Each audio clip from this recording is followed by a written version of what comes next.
Oke, Bismillahirrahmanirrahim. Assalamualaikum warahmatullahi wabarakatuh. Alhamdulillah teman-teman yang insya Allah dirahmati oleh Allah. Alhamdulillah.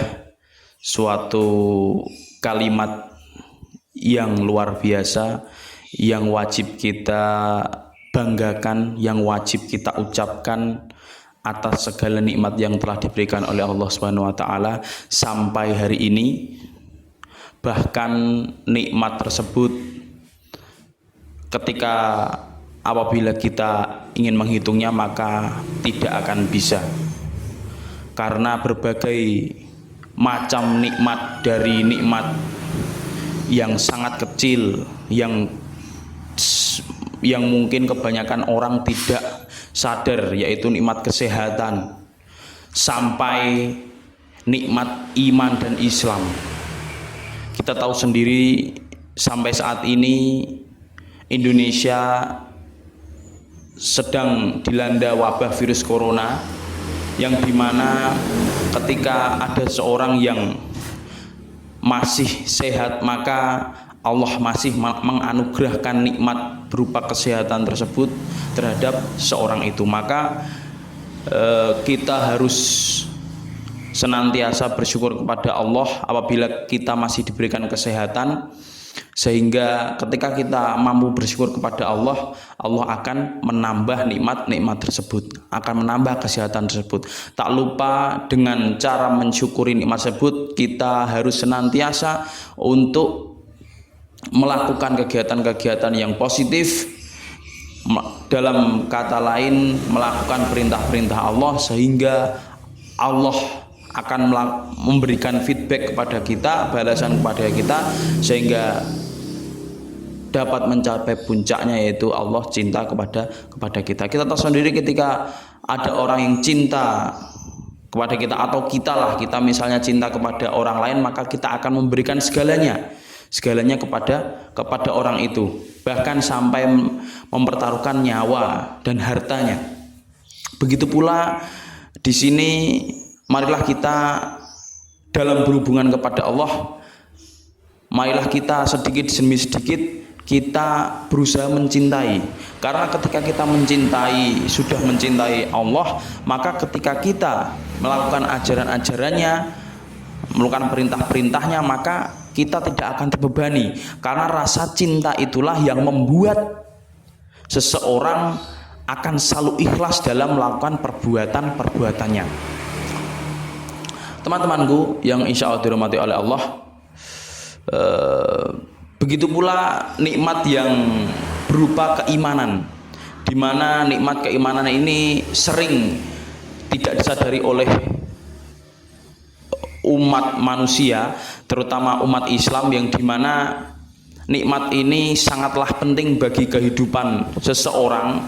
Ketika pada saat kecil kita belum diberikan anugerah oleh Allah berupa pancaran cahaya, berupa nikmat iman, maka apalah jadinya kita di waktu besar sekarang. Kita tidak mungkin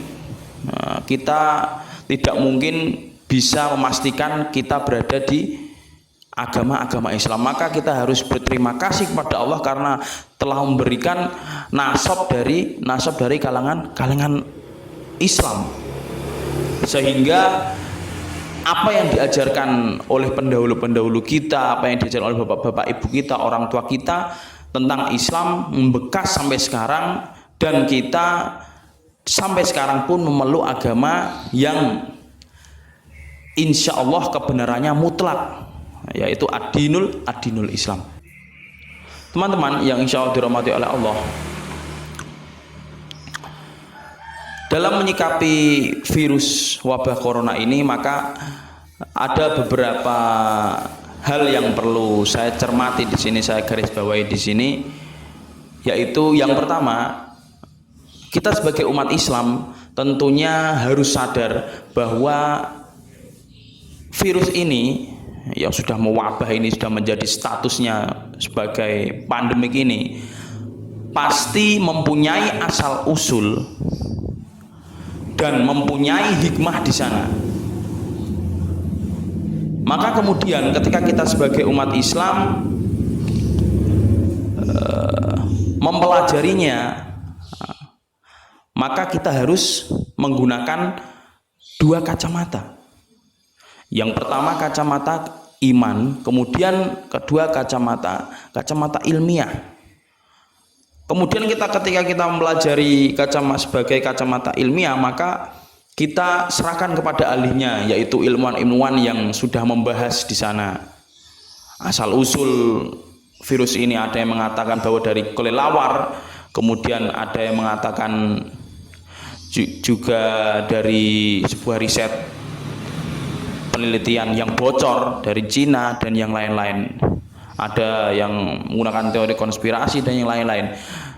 Dan hal itu menarik, dan itu juga bisa kita membuat pelajaran. Ketika misalnya ada yang mengatakan bahwa virus corona itu berasal dari kelelawar, nah, kita sebagai umat Islam yang beragama, maka kita mendapati pelajaran bahwa Allah mengatur sedemikian rupa kehidupan tentang umat Islam, termasuk hal yang biasa kita lakukan, yaitu soal makan. Soal makan kita telah diperintahkan oleh Allah agar kita memakan makanan yang halal dan yang baik. Maka Allah menggambarkan, Allah menuliskan bahwa halalan thayyibah, bukan hanya halal. Kalau yang halal banyak. Misalnya kita di Indomaret ciki-ciki, itu halal. Tapi thayyib gak dia ketika kita makan? Dia mempunyai dampak positif gak ketika kita masukkan ke dalam tubuh kita? Nah, itu yang harus dicermati. Misalnya kita makan gorengan halal, tapi thayyib gak ketika kita masukkan ke dalam tubuh kita? Itu dua hal yang berbeda. Makanya di sini Allah menerangkan bahwa ketika kita milih makanan harus makanan yang halal dan thayyibah. Itu berefek ketika kita melakukan tugas kita sebagai umat manusia, sebagai hamba yang diciptakan oleh Allah. Ma khalaqtul jinna wal insa illa liya'budun. Yaitu ketika kita diciptakan oleh Allah, maka kita mempunyai satu tugas, yaitu hanya beribadah kepada Allah. Ketika kita beribadah, kita membutuhkan energi yang luar biasa, maka kita dapatkan dari makanan. Dan ketika makanan tersebut tidak thayyib, dalam arti kata dia hanya halal saja tanpa mempedulikan kandungannya yang bisa berefek negatif atau positif di tubuh kita, maka ketika tidak thayyib itu berujung kepada kerapuhan dalam diri kita, sehingga kita sakit dan akhirnya terkendala dalam masalah beribadah kepada Allah. Kita bisa contoh Nabi Muhammad, bahwa disebutkan dalam suatu kisahnya dalam sirah Nabawi, itu disebutkan bahwa Nabi Muhammad dalam seumur hidupnya hanya sakit 2 atau 3 kali sampai 3 kali, dan itu pun sakit ringan, bukan sakit seperti zaman sekarang yang degeneratif, pas stroke dan yang lain-lain. Hanya sakit demam atau itulah. Itu teman-teman. Makanya kita harus memperhatikan yang pertama soal makanan. Kemudian ketika Nabi memperhatikan, maka yang berdampak adalah Nabi akan powerful dalam beribadah. Begitu saja kita dalam mencontoh Nabi. Itu soal makanan. Kembali lagi kepada kelelawar tadi. Kelelawar menurut hukum itu belum jelas. Menurut hukum sudah jelas haram, dan di dalamnya terdapat kandungan-kandungan yang membahayakan bagi tubuh.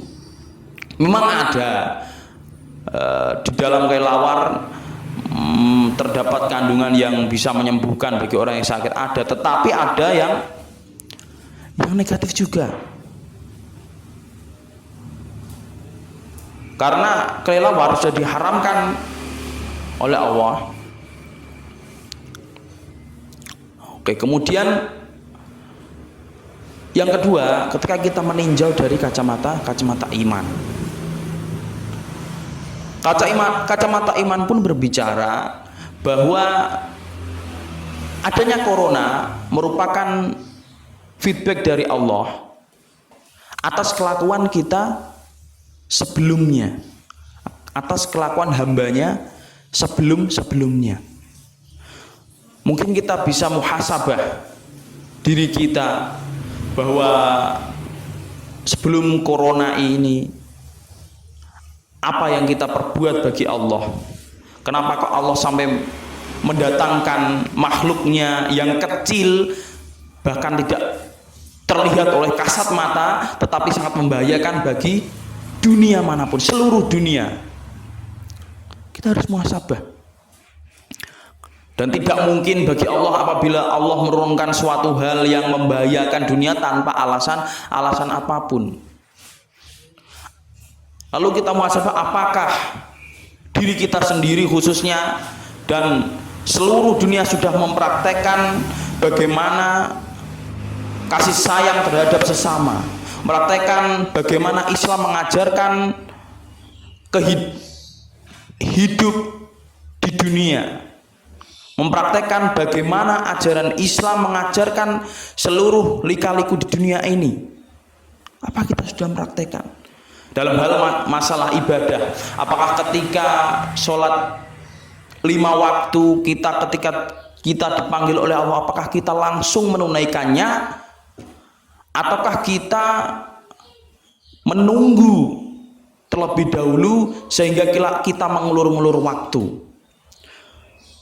Kemudian yang lebih lagi ketika apabila sholat Jumat, apakah sebelum wabah ini terjadi, apakah kita menyisihkan waktu sholat Jumat hanya untuk beribadah kepada Allah, lalu kita meninggalkan dagangan kita sementara terlebih dahulu, hanya fokus kepada Allah? Apakah itu sudah atau belum? Apakah kita ketika di waktu Jumat kita masih berpikiran tentang dagangan kita laris atau tidak? Kita tidak mempercayai bahwa ada yang harus ditunaikan sebagai bentuk kewajiban kita di waktu itu, yaitu sholat Jumat, atau tidak? Itu tanda tanya yang besar, bahwa Allah telah menyebutkan yang sudah kita ketahui bersama, sudah sering kita dengar, dhaharul fasadu fil barri wal bahr bima kasabat aydin nas. Kerusakan bumi ini itu terjadi akibat ulah manusia, tangan-tangan dari manusia. Maka surat tersebut dapat kita implementasikan sebagai bentuk tanggung jawab kita sebagai khalifah di muka bumi ini. Apakah kita sudah mengatur minimal diri kita sendiri untuk lebih berupaya ke hal yang positif? Itu kita muhasabah diri kita.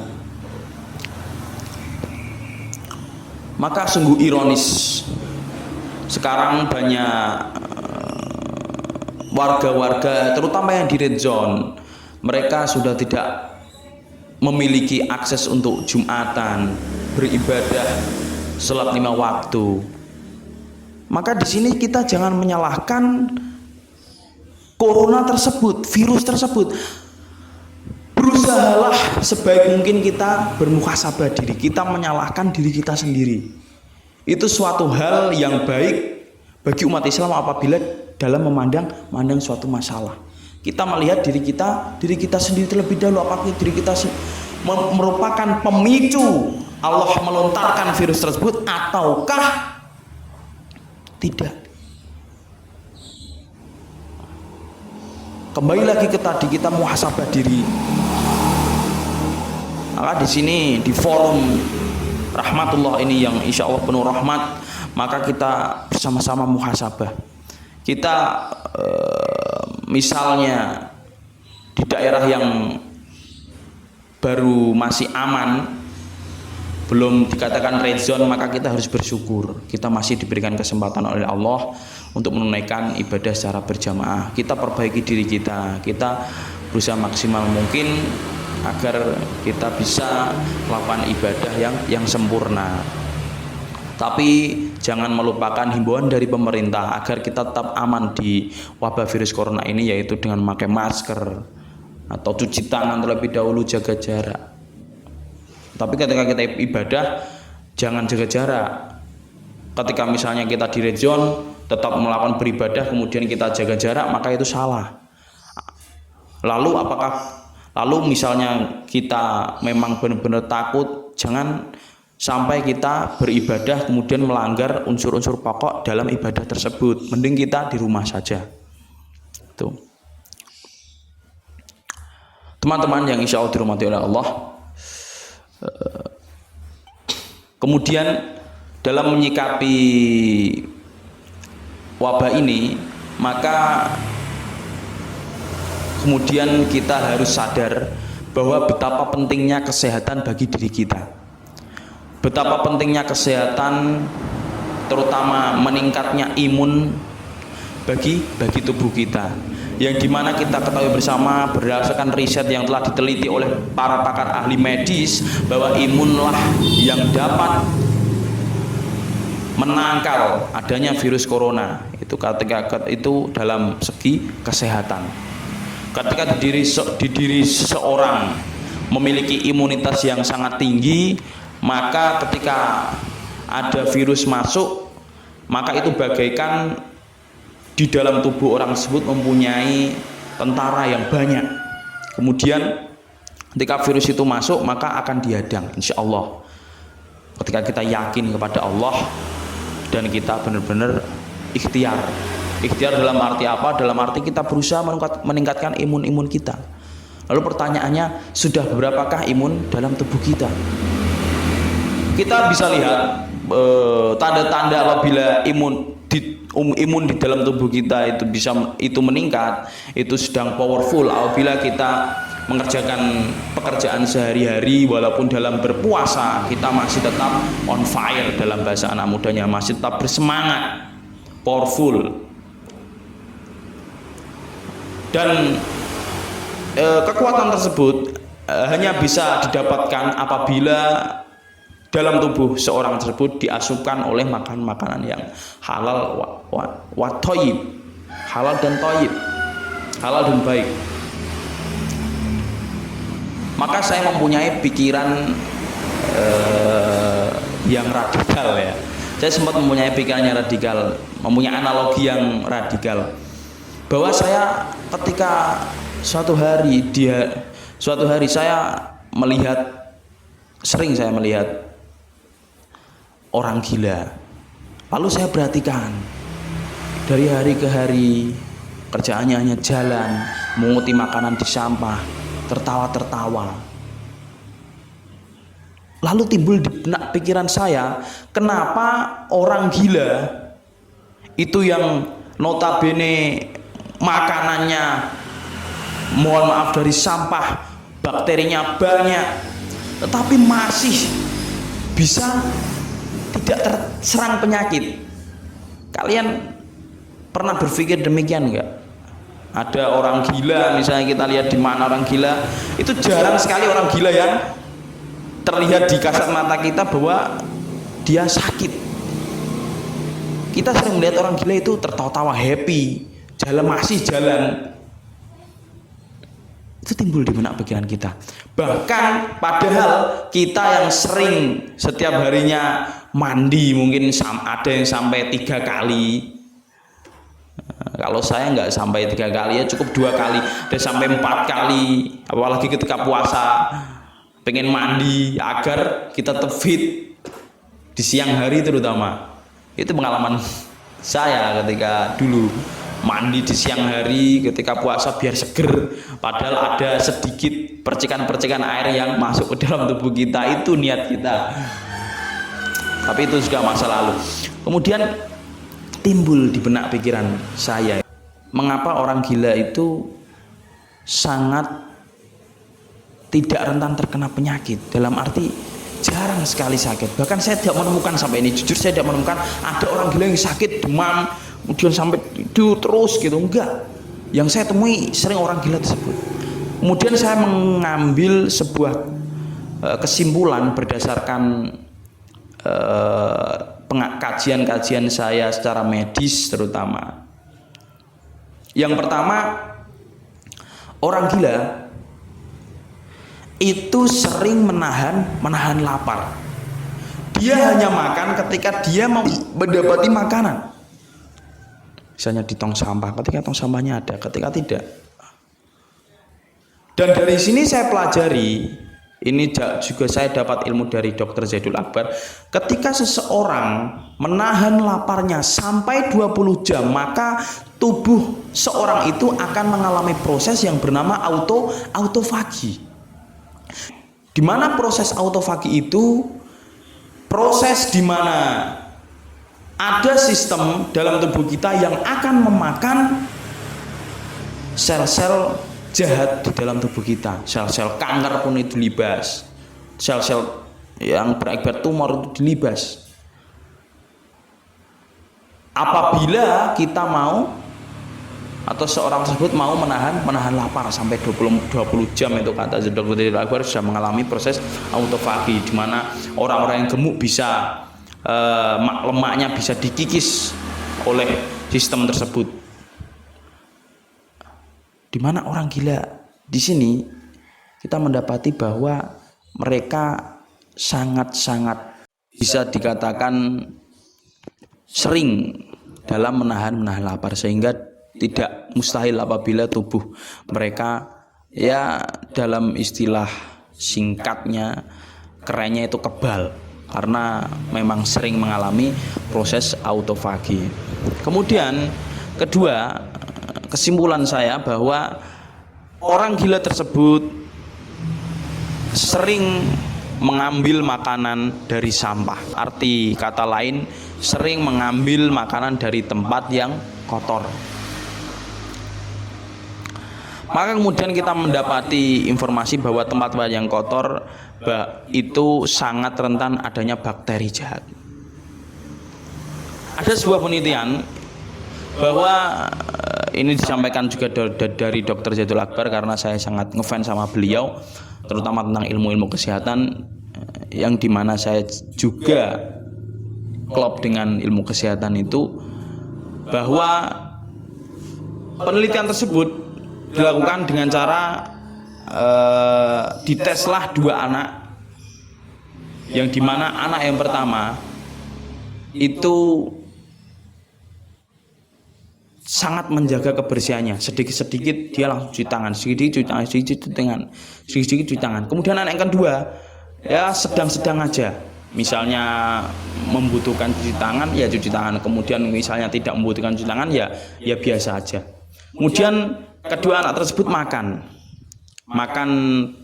pecel lah, katakanlah pecel di pinggiran jalan.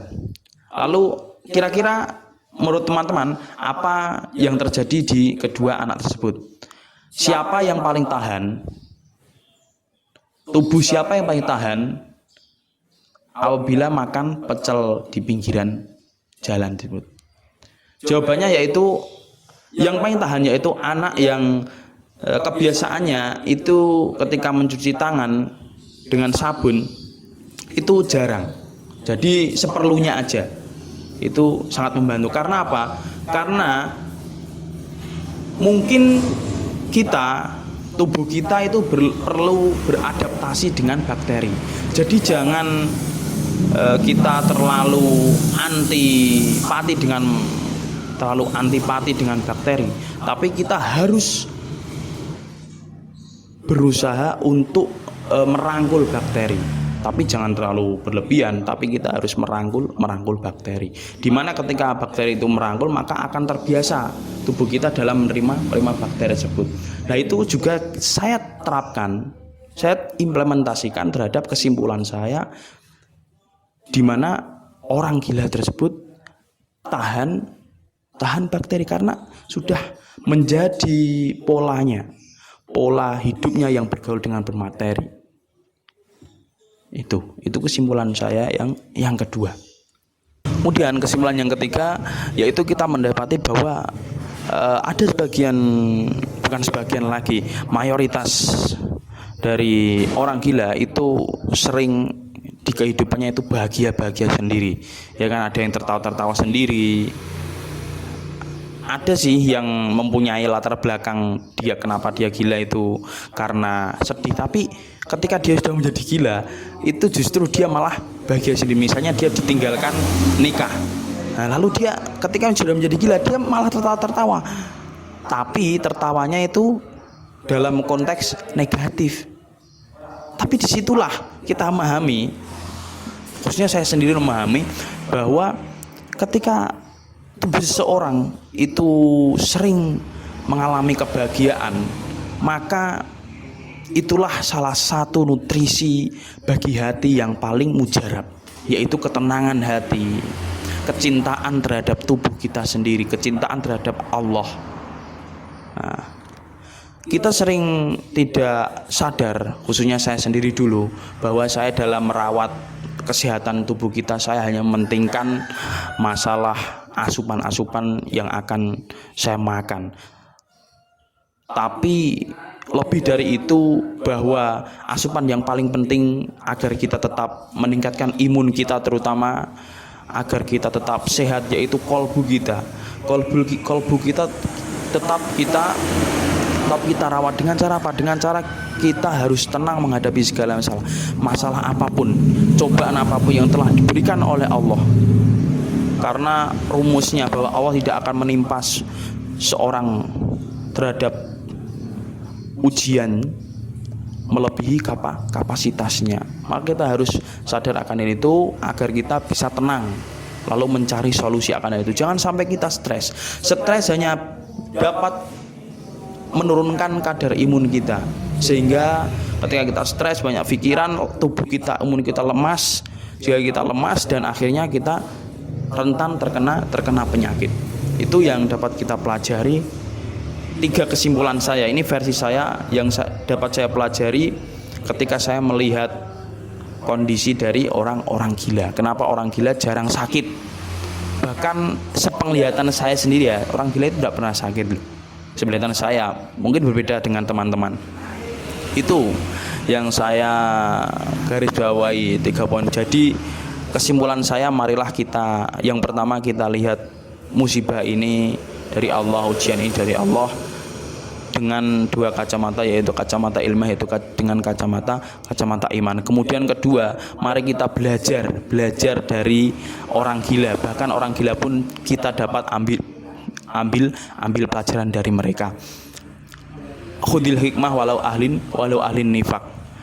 Ambil hikmah walaupun itu dari orang yang nifak. Jadi ada beberapa pelajaran yang penting dari orang gila, terutama terhadap masalah kesehatan kita, peningkatan imun kita. Bahwa yang pertama, jangan sampai kita dolim kepada tubuh kita, yaitu masukkan sesuatu yang dapat memperburuk tubuh kita, memperburuk imun kita, yang dapat merencanakan sakit bagi tubuh kita. Banyak makan makanan yang halal tapi tidak thayyib, maka kita usahakan minimalisir dulu, meminimalkan makan makanan yang halal tapi tidak thayyib. Tapi kita melebihkan, makanan-makanan yang benar-benar halal dan thayyib. Misalnya kan banyak buah-buahan, sayur-sayuran. Kemudian yang paling populer di ketika Ramadan itu kurma. Kita makan hal itu, insya Allah sangat bermanfaat bagi tubuh kita. Kemudian yang kedua, kita silaturahmilah dengan bakteri. Dimana ketika kita bersilaturahmi dengan bakteri, maka insya Allah kita akan kenal dengan bakteri tersebut, tubuh kita akan mengenali dan sangat akan jauh lebih aman daripada tubuh kita sangat anti dengan bakteri. Kemudian yang ketiga, buatlah suasana dalam hati kita, kolbu kita itu setenang mungkin, agar di dalam ketenangan tersebut kita menciptakan sebuah imunitas yang kuat. Di dalam al-aqlus salim fil jismis salim, dalam akal yang sehat terciptalah tubuh yang sehat. Dan untuk mendapatkan tubuh yang sehat tersebut, maka kita harus dibarengi dengan hati yang sehat. Pancaran hati kita yang sehat maka akan memancarkan bagaimana tubuh kita yang sehat.